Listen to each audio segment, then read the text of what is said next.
Right, hello everyone.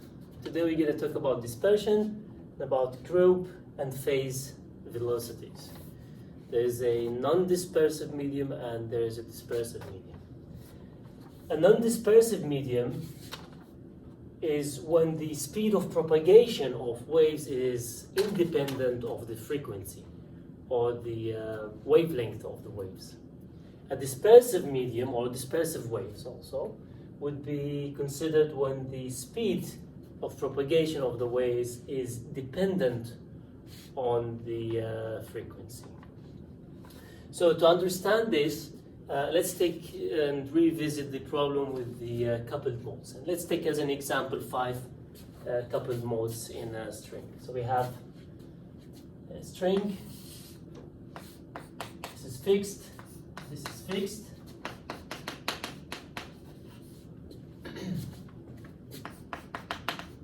We have n masses, let's say 5 masses, 1, 2, 3, 4, 5. I'm gonna write the solution. You should already have the solution for the n coupled masses. We're gonna make use of this to make a diagram which is called a frequency wave number diagram, or omega k diagram, which is a very efficient way of looking into this dispersion. So in this case, omega n is 5. Omega n is giving as 2 omega 0 sine. You don't have to remember this. Pi n pi over 2 n plus 1. And n is 1, 2, 3, or 4, 5. And omega 0 is a square root of t over pi over mu times L. L will be the distance here. And this will be the large L. Okay? And you can see that omega max can be achieved when the sine is 1. Right? So if you want to write the maximum frequency that it can have, is basically 2 times omega 0. Boundary conditions, we can find k, kn would be n pi over L, big L. And finally, I can write the speed of propagation, which we're interested in here, would be omega n over kn. Now look at this. The speed of propagation in this case is proportional to omega n and inversely proportional to kn. Now, this kn increases linearly with the mode number. You can see this here. It increases linearly with the mode number. So, increases linearly. But this one doesn't increase linearly. And you can see this from here. There's a sign here. It doesn't increase linearly with the mode number. Therefore, this ratio should be changing. So the speed of propagation is dependent on the mode number here, which means that we talk about a dispersive medium. In particular, the speed of propagation is lower for higher frequencies. A good way to see this is by making a plot. You're going to see many of these plots today. This is an omega k plot. This is a dispersion relation plot. In this particular case, we have 5 modes. So we have K1, K2, K3, K4, and K5. This is the maximum omega that can be reached, and that is 2 omega 0. So I can put here, this would be the maximum. And if I draw the curve for omega k, it would look something like this. Well, this would tend to the maximum if you had a larger number of modes. Alright, so this is an example of dispersion, because you see that the propagation speed, which is v equals to omega n divided by kn, is changing with the mode. How does it change? That's easy to see. For example, if you look at the first mode, so this is the first mode, and I want to compare it with, let's say, the fourth mode. The fourth mode is here.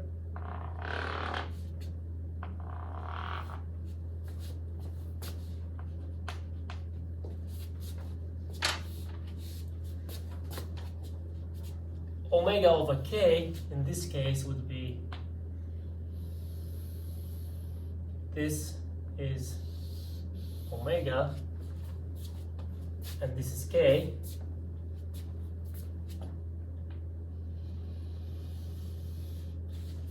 So it's basically given by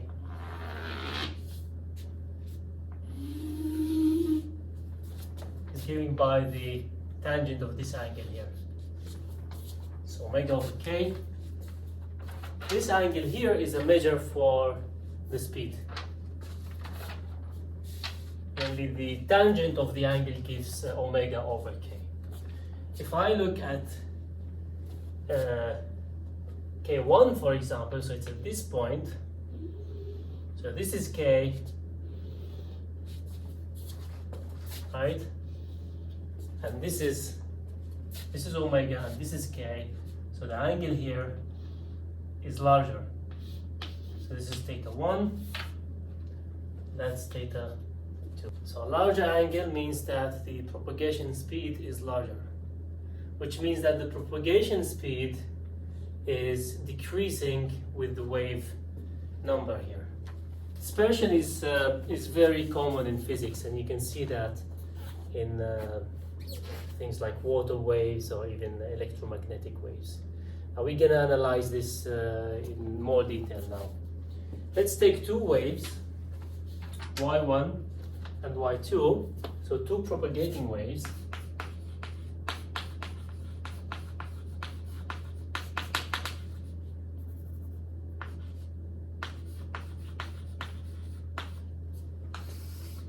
y1 with amplitude A, sine kx minus omega t, and let this be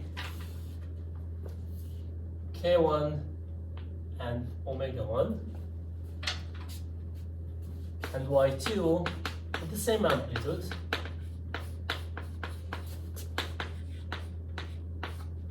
but with k2 and omega 2. Now we know that v1 is omega 1 over k1 and v2 is omega 2 over v2 over k2.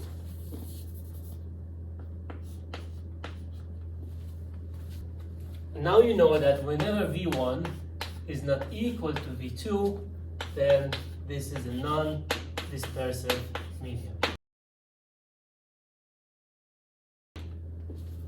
We want to add them together. So we have y1 plus y2, and that is A sine k1x minus omega 1t plus A sine k2x minus omega 2t. Well, Well, we're adding two functions, the sine of, say, sine of A plus sine of B. So that would give us the total y would be twice A sine this one plus this one divided by 2. So we have k1 plus k2 x minus omega 1 plus omega 2 t divided by 2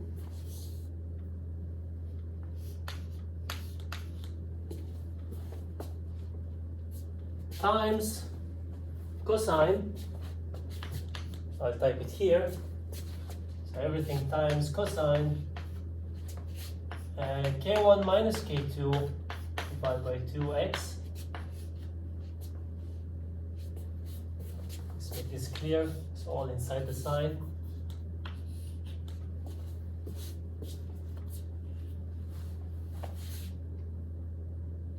Minus omega 1 minus omega 2 over 2 t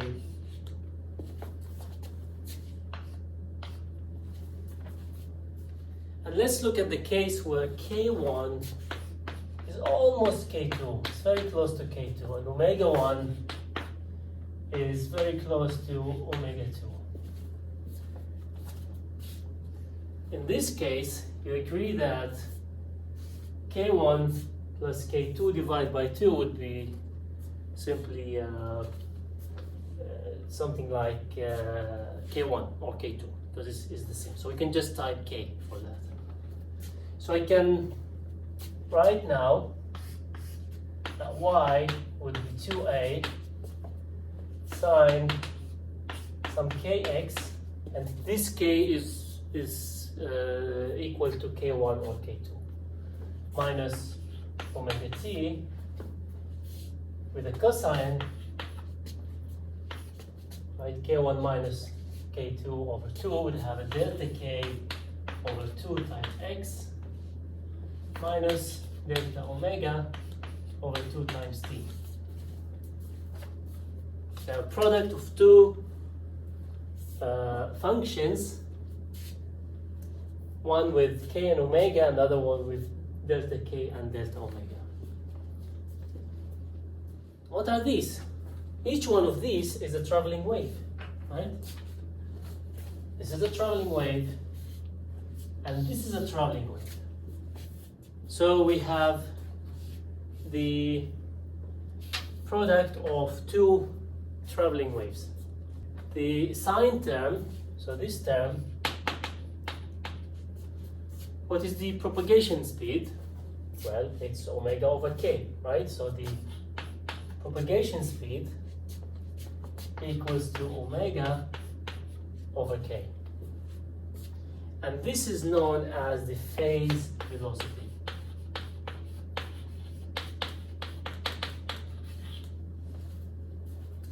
The cosine term, on the other hand,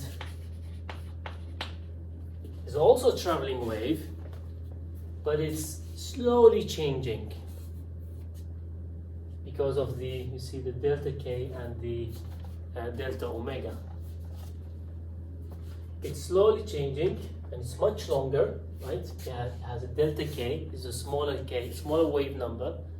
It means longer wavelength, right? Delta k, right here, delta k is much smaller than k, and therefore this traveling wave has a wavelength which is much longer than the wavelength of this wave. Does that sound familiar? Maybe like the Beats effect, where you have that envelope which is traveling now, right? This envelope is traveling, and the propagation speed now, which we call it Vg, now it would be delta omega over 2 divided by delta k over 2, right? So delta omega divided by delta k. And this is known as the group velocity.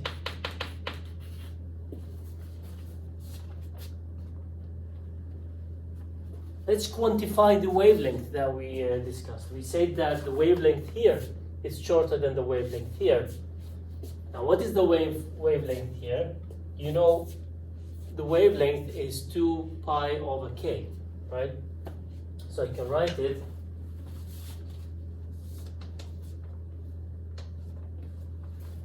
here, lambda is 2 pi over k.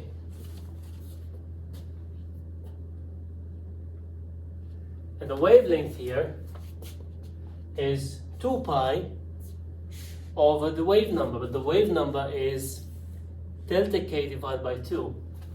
So the wavelength here is 4 pi divided by delta k. Delta k is small, and therefore you see this immediately, that the wave number of the cosine term is much longer than the wave number of the sine term. Now we can draw this now. This one would look like an envelope.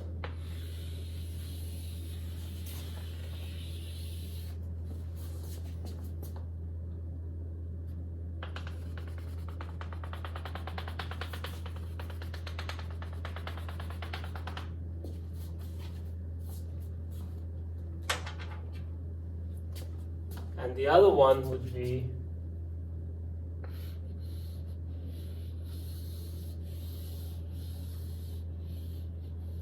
this is the sine.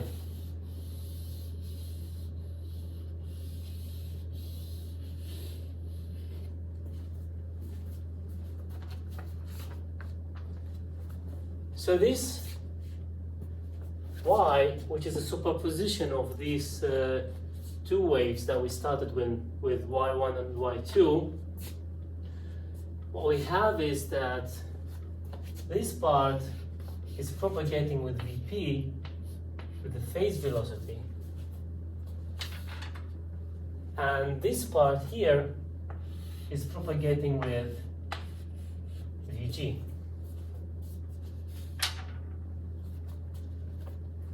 And depending on the problem, they both can propagate in the same direction, whether to the right or to the left, but they could also both propagate in opposite directions. So it's possible that the phase velocity is propagating to the right and the group velocity is actually propagating to the left. And I'm going to show you an example for that. All right, let's make a diagram here for omega k, which is very possible for some physical problems.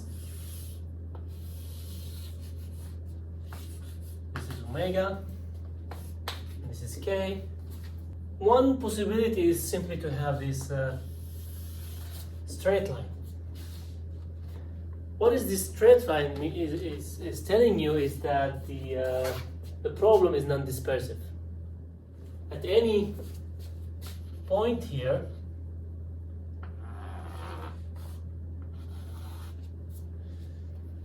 omega over k, which is the phase velocity, would be equal to delta omega over delta k, which is the tangent at that point.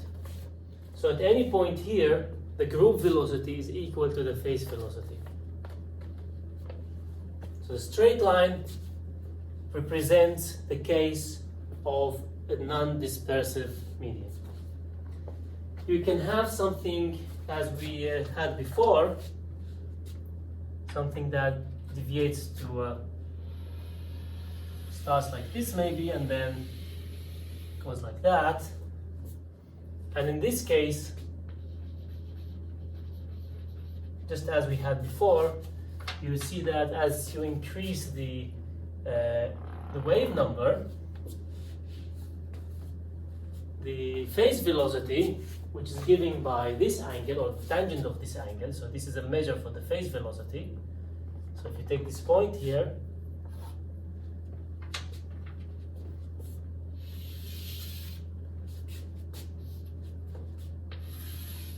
And you can compare it with another point here.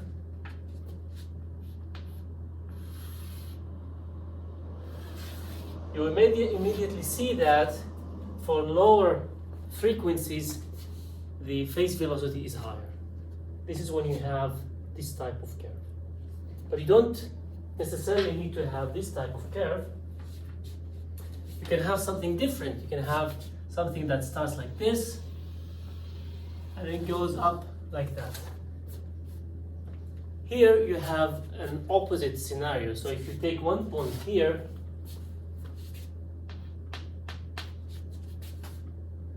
and let's take it a little bit further there. Okay, so if you take this point, and if you compare it with the point there, you can immediately see that the phase velocity is increasing with the wave number. But let's compare that now with the group velocity. How do we find the group velocity? You just take the angle at that point, at the tangent. So for this case, for example, the angle here for the group velocity is like this. Here is like this. So the group velocity is also going down with the getting smaller with the increasing wave number. But at this point here, for example, you see that the phase velocity is larger than the group velocity for this problem. In fact, at any point here, you can see that also. At this point here, you see that the phase velocity and the group velocity are not equal, first of all, because the angle here is this, but the angle here is this one. So this is a larger angle, so the phase velocity is larger than the group velocity. This is an easy way to capture the physics using these diagrams. Very useful. And it is possible that at some stages it starts quite linear. So you can see at any point here, for example, the group velocity and the phase velocity would have the same angle. So in this case, the group velocity and the phase velocity would be equal. So it's possible that you start with low frequency, with low wave numbers, that the phase velocity and the group velocity are almost equal, but as you have higher and higher modes, you have a deviation between the phase velocity and the group velocity. Here the situation is different, it's opposite. At this point, for example, the group velocity, the tangent here, this is the angle of the group velocity. But for the phase velocity, omega over k would give me this angle here. So obviously this angle is larger than this angle here, and therefore the group velocity at this point is higher than the phase velocity of the corresponding modes there. In all these cases, both the phase velocity and the group velocity are in the same direction, and it's possible to have them not in the same direction. For example, if the dispersion relation is giving at some point, let's say by a curve like this. Okay, so if you look at the point here now, the group velocity is negative. This is the angle now. Whereas the phase velocity is given by this angle here. So this is a scenario where you have group velocity and phase velocity traveling in opposite directions. When we talked about the string, we actually treated it as a non-dispersive medium. The wave equation that we write, I'll write it now here.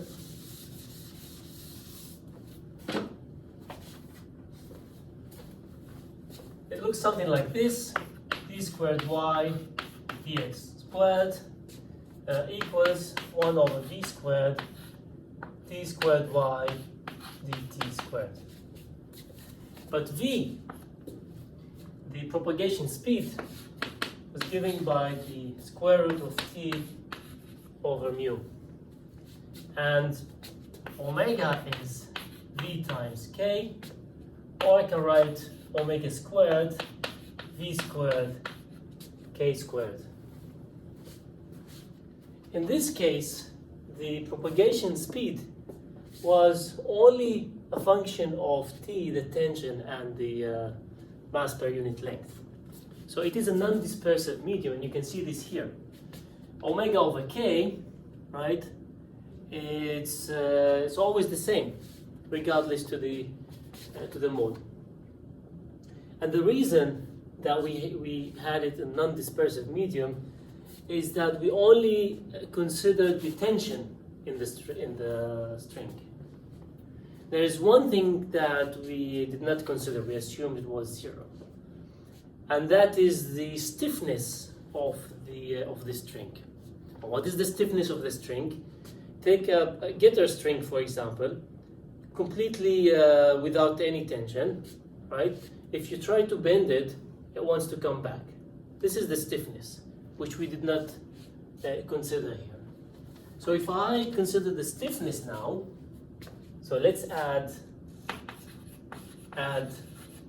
stiffness.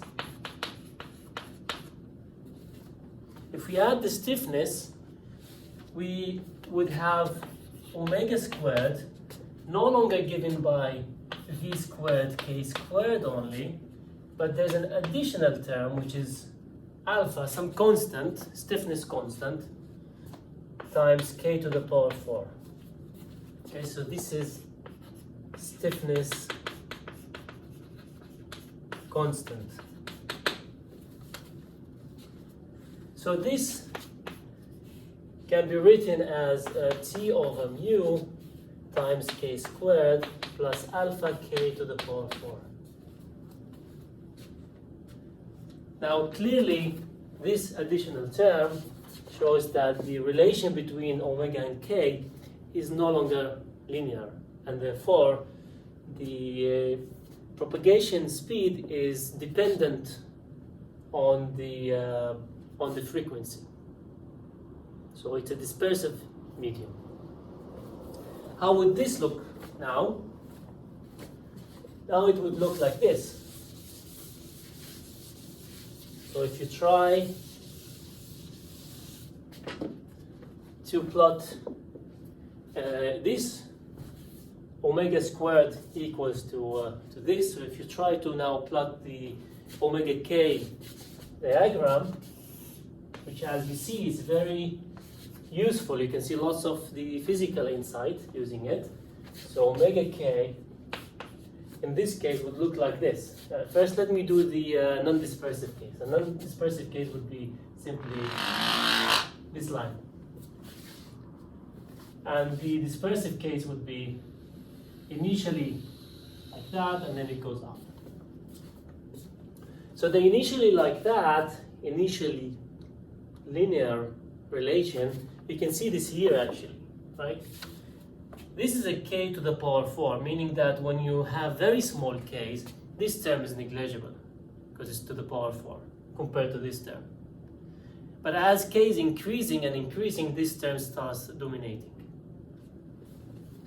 So this is what you have in this case. And here, as we've discussed before, this is an example for a case where the phase velocity and the group velocity, as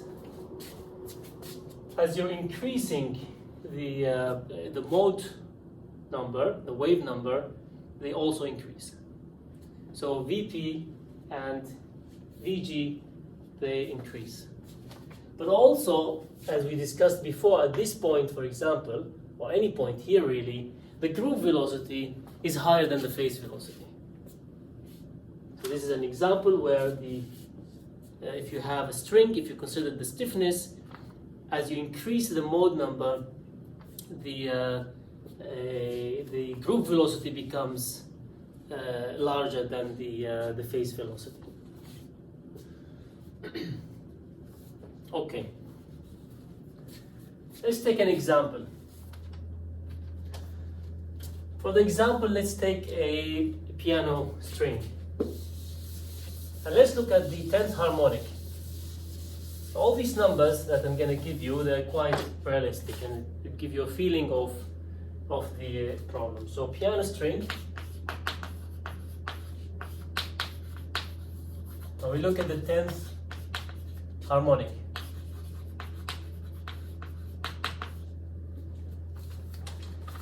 Alpha, which is the stiffness constant, can be given by its order of 10 to minus 2. The tension is 250 newtons, and the tension can be much larger than that. So these numbers are quite realistic. The length is about 1 meter. And the mass per unit length is 10 grams per meter. Okay, so this is 10 to the minus 2 kilograms. So the first thing we can calculate now, T over mu, is which is V squared, that's 2.5 times 10 to the 4th. And the wavelength of the 10th harmonic is 2 over 10, and the wave number is 2 pi over this lambda. So it's 10 pi.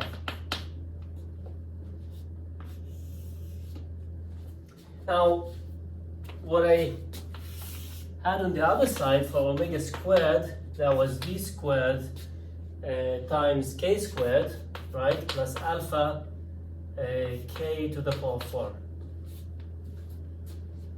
So V squared is this squared times this is V squared, and this is squared would give us the first term here.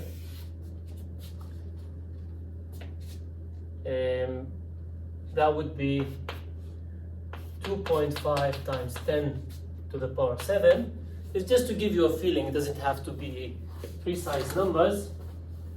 But this term here would be an additional 10 to the power 4. Without considering the stiffness, you won't have this term.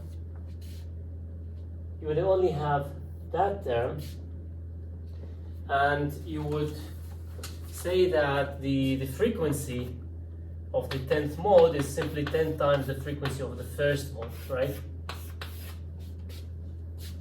But now we have this addition, and that is a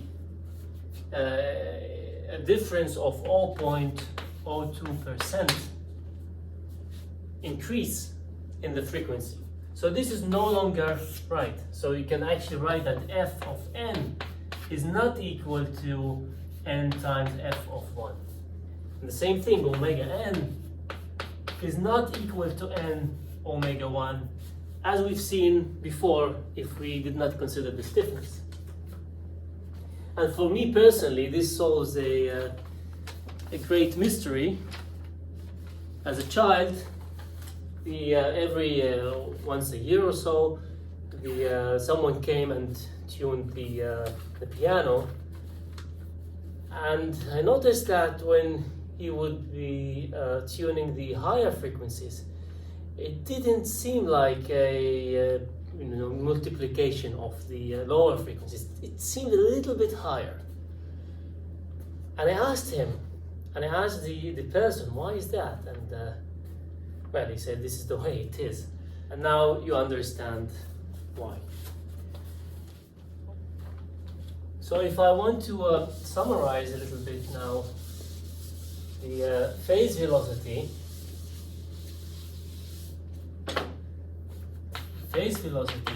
is given by omega over k, and the group velocity is the derivative of omega, d omega over k. It's the change of omega when we change k.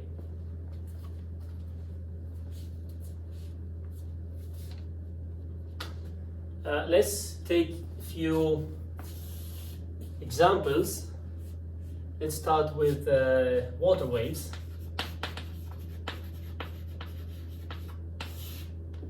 Now, for water waves, we can have a dispersion which looks like this: omega squared equals g times k plus sigma over rho times k to the power 3. This sigma has to do with something called the surface tension.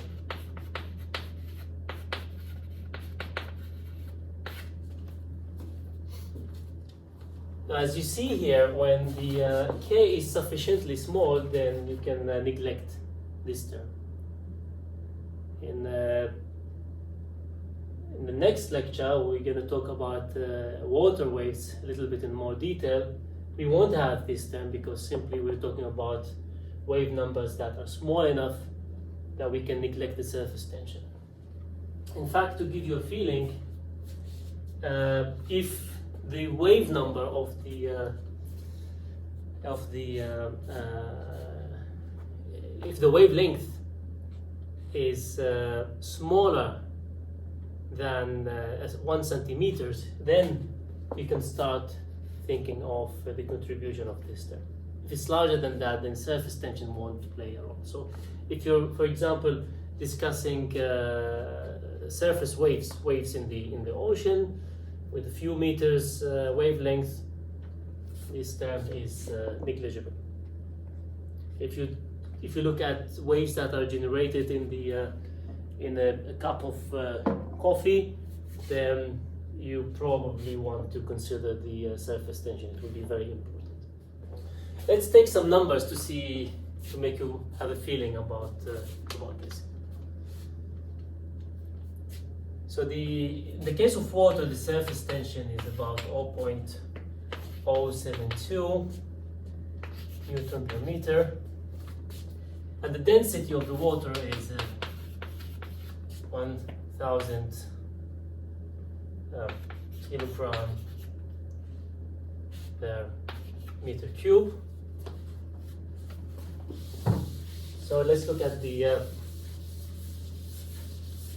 value, the magnitude, order of magnitude of these terms.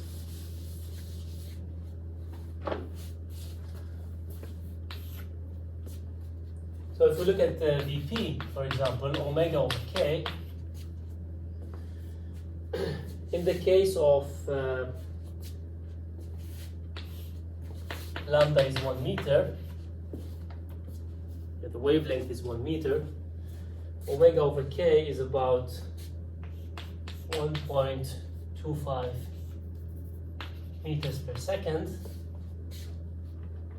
This term gk is given by is about 62, and the other term that we're comparing with, this one would be 0.02.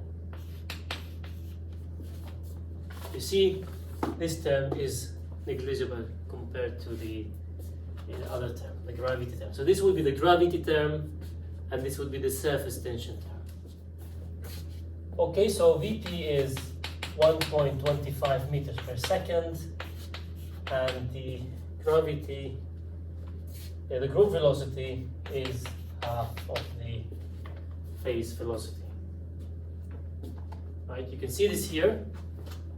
If this is negligible, then omega over k is square root of g over k. That would be Vp. Okay, now let's take the group velocity now. So for the group velocity, Vg is d omega dk.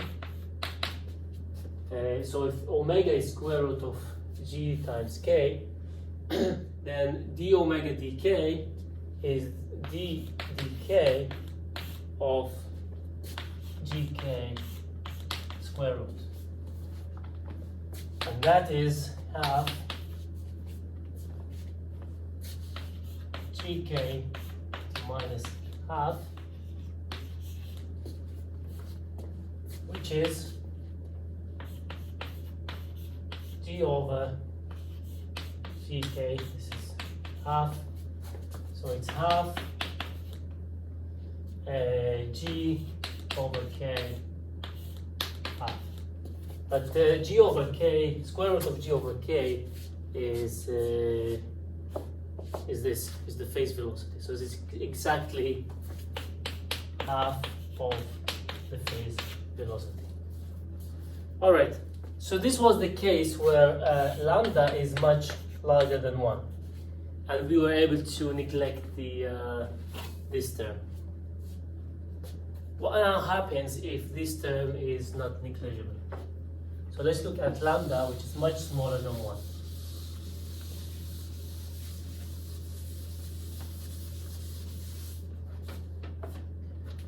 But if lambda is smaller than 1 centimeter, this is larger than 1 centimeter, then this term becomes negligible now, and we only have this term. So omega squared would look like sigma over rho k to the power 3. What is now the phase velocity is omega over k.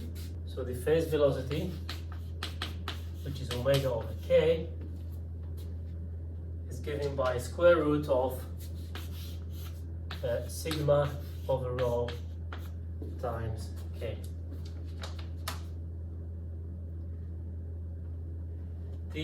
The wave number is inversely proportional to the wavelength. So I can write this goes like 1 over square root of lambda. This is the case of when we consider the surface tension. But here in this case, this is Vp, right? So here you see that Vp here is proportional to a square root of lambda.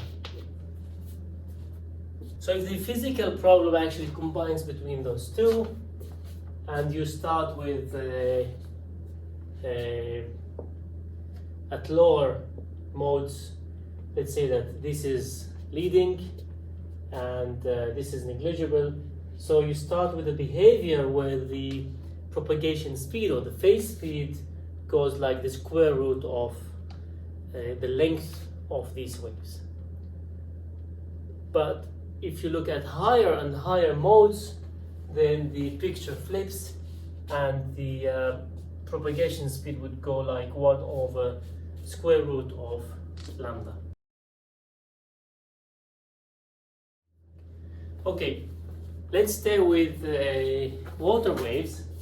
I'm gonna now give you the dispersion relation for water waves for the problem. We're going to derive this in the next lecture.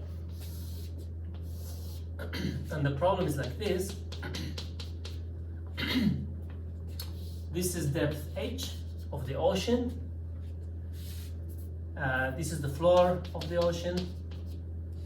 The surface waves are here. And if we solve this problem, and we will solve it, we end up with dispersion relation, which looks like this. Omega equal to gk hyperbolic tangent of k times h. And h is the depth, so omega squared. We will derive this, so don't worry how I have it now. We're going to look at two different scenarios. This is quite a complicated wave dispersion relation, but we're going to look at what happens if the water is shallow water and what happens if the water is very deep water. Now, remember when we talk about shallow and deep, it has to be relative to something. For example, if you talk about tsunamis, Even if you are in 4 kilometers of depth, 4,000 meters of water depth, this is a shallow water for a tsunami, because a tsunami has a wavelength of tens of kilometers. Okay, so whenever you're talking about the depth of the water, you have to think in your mind, what is the wavelength that you're considering of the propagating waves. If the wavelength is much larger than the depth of the water, then that would be shallow water.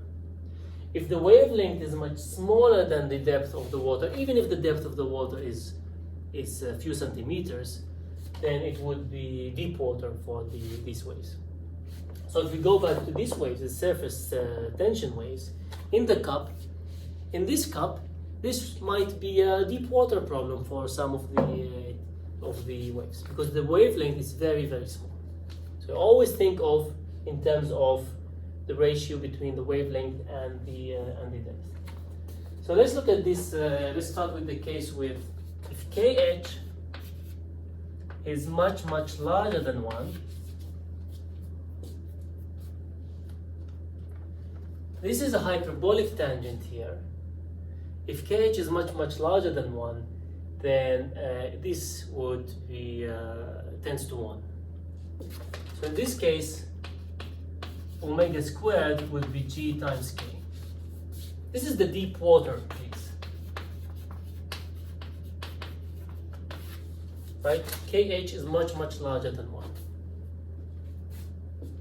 So in other words, the water depth is much larger than the wavelength.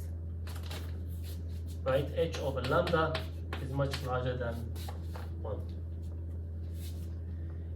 And in this case, you see that omega, and this is the case that we had before, omega is omega over k.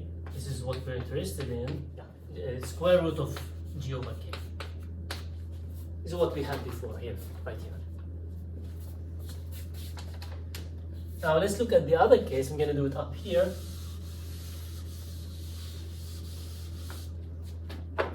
In the other case, when KH is much, much smaller than 1, this hyperbolic tangent of KH tends to KH.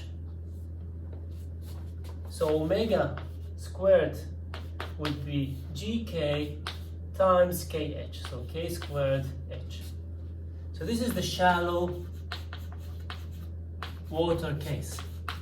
Shallow water case, if you think of in the ocean scale, you can think of a tsunami.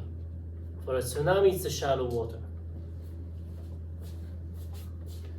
Now what do we see here is something interesting, that omega over k is the square root of G times H.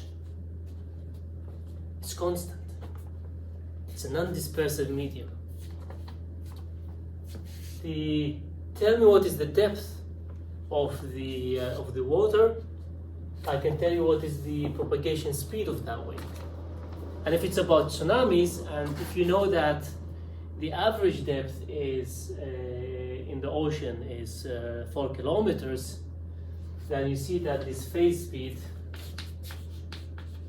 in the case of tsunami with H, which is 4 kilometers, this is a 200 meters per second. It's a very large number. It's 720 kilometers per hour. It's almost like a jet plane. We're going to discuss this in the next lecture. So what we conclude here is that, as you see, the tsunamis in this case, for example, they are non-dispersive. Their speed doesn't change with the change of the frequency. All right, that's it for today.